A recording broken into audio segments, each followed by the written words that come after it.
What's going on, guys? Holistic back at it. Today I have another newsletter for you guys. But first, if you haven't already, go ahead and check out my YouTube channel. I'm trying to post up there about twice a month.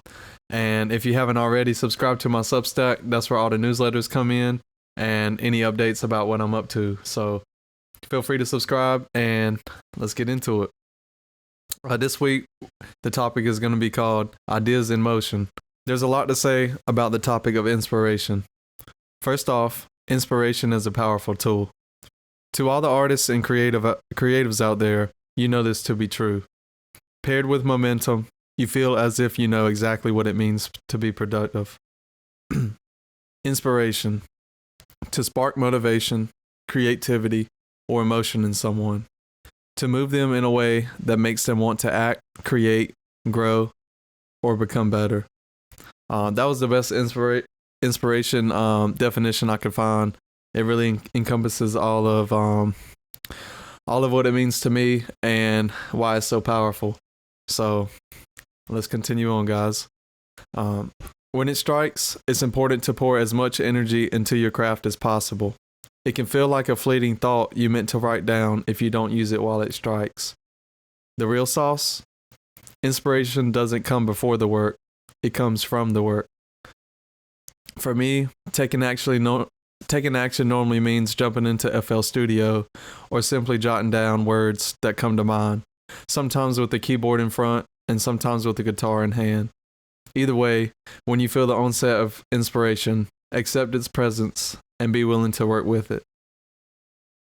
And down below, I dropped a quote from Pablo Picasso. It's a pretty famous one, so you might have already heard it, but it goes like this.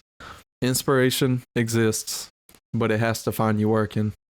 You've probably had days where you wanted to do the thing, write the article, make the music, build, paint the canvas, but you just didn't feel it.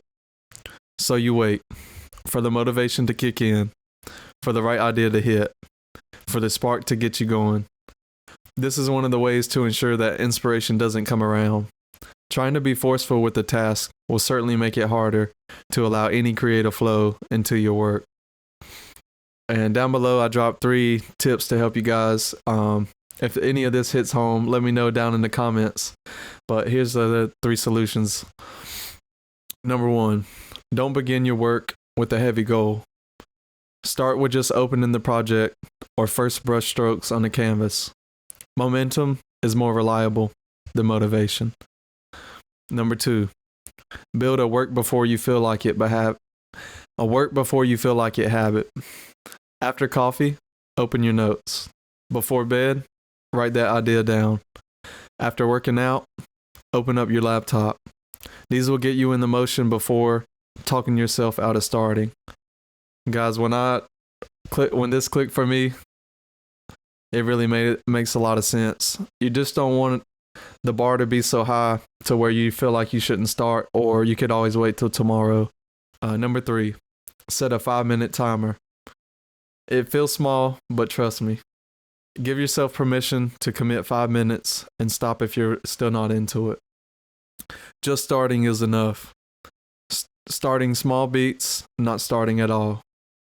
And this is so true. If you just convince yourself, if you just have the courage to begin, chances are that inspiration will find you with fire. Holistic. And that's all for this week, guys. I appreciate you all tuning in, and another newsletter coming soon. Until then, y'all take it easy. Peace.